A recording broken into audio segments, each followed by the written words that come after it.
Namaste my dear children. So today we are going to represent graph of a linear equation in two variables. Okay, so let's see how we will do it. So I'm going to explain this graph by taking one example. So this is the example that I draw a graph of equation x plus y is equals to 7. तो हमें इसका graph draw करना है. So before this you need to find the solution of this equation. तो कोई भी graph बनाने से पहले आपको जो इक्वेशन गिवन होगा उसका सॉल्यूशन फाइंड करेंगे. और सॉल्यूशन फाइंड करना तो आई होप आप सबको अच्छे से आ गया होगा. अगर नहीं आया है so kindly go to my previous video and watch that. ठीक है, उन सबको बहुत ध्यान से देखो, उसमें मैंने बहुत अच्छे से बताया सॉल्यूशन कैसे निकालना है. See x plus y is equals to 7. ठीक है, I can write this x is equals to 7 minus y. Right? Now I am going to take the value for y and you will get the value for x. So for that you need to make a box. जैसा मैंने आपको बताया है अपनी पिछली videos में, तो वहाँ देखना आप. ठीक है, तो कोई भी ग्राफ ड्रॉ करने के लिए मिनिमम आपको दो सोल्यूशन चाहिए. मैक्सिमम तो आप कितना भी फाइंड कर सकते हो, but minimum you need 2 solutions कोई भी ग्राफ ड्रॉ करने के लिए. ठीक है, और उसके बाद आप 3, 4, 5 आप जितना चाहे उतना कर सकते हो, बट मिनिमम 2 तो होना ही चाहिए. अगर क्वेश्चन में मेंशन है कि डैट फाइंड द 3 सोल्यूशन, तो आपको फिर 3 फाइंड करना पड़ेगा. ठीक है, तो मैं यहाँ पे 3 सोल्यूशंस निकालती हूँ. सो टेक x, जैसे अगर मैं y की वैल्यू यहाँ लेती हूँ 2. ठीक है, अगर मैं y 2 लूँ, suppose if your y is 2, so you can say that x will be 7 minus 2 which is 5. तो आप यहाँ कह सकते हो आपका x क्या आ गया 5. ऐसे अगर मैंने y ले लिया यहाँ पे 3, तो x क्या आ जाएगा 4. अगर मैं लेती हूँ y 4, तो x क्या आ जाएगा 3. यानी हमें 3 सॉल्यूशंस मिल गए. ऐसा नहीं सिर्फ पॉजिटिव लिया है मैंने, मैं नेगेटिव नंबर भी ले सकती थी. So it's all up to you. आप -1, -2, 0 कुछ भी ले सकते हो. ठीक है, अब जो ये आपका सोल्यूशन आया है जो मैंने बॉक्स में लिखा है, तो बॉक्स बना के ज़रूर लिखना, इससे आपको रिप्रेजेंटेशन में ईजी होता है. ठीक है, अब देखिए मैं इसको रिप्रेजेंट कैसे करूँगी. ये मेरा ग्राफ है, कार्टेशियन प्लेन. आपको पता है आपने चैप्टर 3 में ये किया है, जिसमें आपको x एक्सिस y एक्सिस को अच्छे से रिप्रेजेंट करना है. ठीक है, now see for first value 5 and 2, इसको कैसे मैं रिप्रेजेंट करूँगी. देखिए, तो मैं आपका पहला सोल्यूशन ले रही हूँ, तो इसको लिखेंगे कैसे 5, 2. ये आपके पॉइंट्स होते हैं, कोऑर्डिनेट्स होते हैं. ये मैंने भी ये लिखना सीखा, कोऑर्डिनेट्स ऑफ अ पॉइंट 5, 2. तो यहाँ पे ग्राफ पे कैसे शो करेंगे आप, x 5 है और y क्या है 2 है, यानी कि ये आपका क्या हो जाएगा पॉइंट हो जाएगा पहला. ठीक है, तो आप यहाँ पे लिखेंगे that this is the point 5 and 2.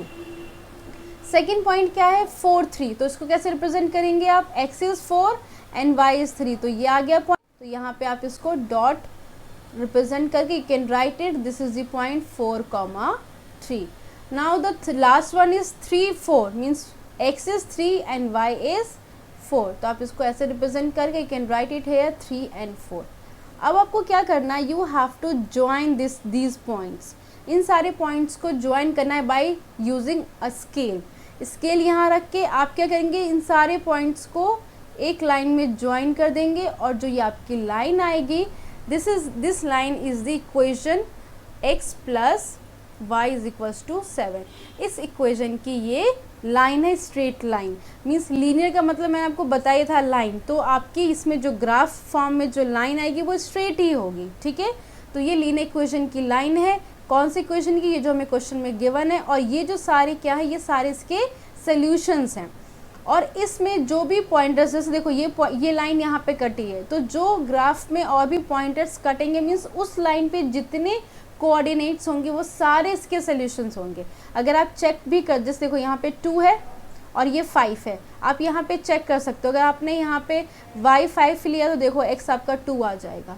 तो इसका मतलब ये है कि इस लाइन पे जो भी कोऑर्डिनेट्स आएंगे वो सारे इसके सॉल्यूशन होंगे. ठीक है, बहुत इजी है रिप्रेजेंट करना. आप बुक से और भी क्वेश्चंस लेके इसको ट्राई कर सकते हो. ग्राफ पेपर पे इसको रिप्रेजेंट करना है, प्रॉपर स्केल यूज़ करनी है, और इसकी जो मार्किंग है एक्स वाई कार्टेशियन प्लेन जैसे हम ड्रॉ करते हैं इसी तरीके से उसको बनाना है, और आपकी लाइन हमेशा इसमें स्ट्रेट आएगी. ओके,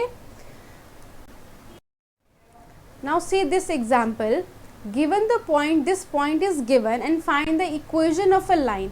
अब ये क्वेश्चन मैंने इसलिए लिया है कि कभी क्या होता है, हमें एक सोल्यूशन गिवन होता है और हमसे ये कहा जाता है फाइंड द इक्वेशन। अब हमें आपको इक्वेशन लिखनी है उस लाइन की। So and how many such equation are there, और इस तरीके के हम कितने लिख सकते हैं। तो देखो हम कैसे लिखेंगे, 1 and 2, इसका मतलब क्या है, 1 क्या है आपका x और 2 क्या है y। तो मैं अगर पहला इक्वेशन लिखूँ ऐसे, x plus y is equal to 3, तो क्या ये सेटिस्फाई हो रही है? हो रही है, क्यों नहीं हो रही? देखो x 1 है y 2 है, सो 2 + 1 3, और ये इक्वेशन बन गई। इसी तरीके से अगर मैं लिखूँ यहाँ पे 2x plus y is equals to 4, तो क्या ये वेरीफाई कर रही है? ये भी कर रही है। कैसे आप यहाँ पे शो कर सकते हो, यहाँ पे देखो x 1 है, तो अगर मैं यहाँ पे x की वैल्यू 1 लिखूँ, 2 × 1 प्लस y वॉट, y तो 2 है, तो ये क्या आ रहा है? 4 ही तो आ रहा है, यानी कि ये इक्वेशन भी क्या हो रही है? सेटिस्फाई हो रही है। तो इस तरीके से आप बहुत सारी इक्वेशंस लिख सकते हो जो इस सोल्यूशन को वेरीफाई करता है, ठीक है। तो जैसे क्वेश्चन है ना कि how many such, so you can right infinite many solutions, okay, many equations. इस तरीके से आप बहुत सारे इक्वेशंस बना सकते हो, ठीक है। तो अगर आपके पास इक्वेशन गिवन है तो सोल्यूशन कैसे फाइंड करते हैं, अगर सोल्यूशन गिवन है तो इक्वेशन कैसे लिखते हैं, मैंने दोनों तरीके बताए हैं। सो आई होप आपको ये समझ आ गया होगा। Thank you all of you, please like this video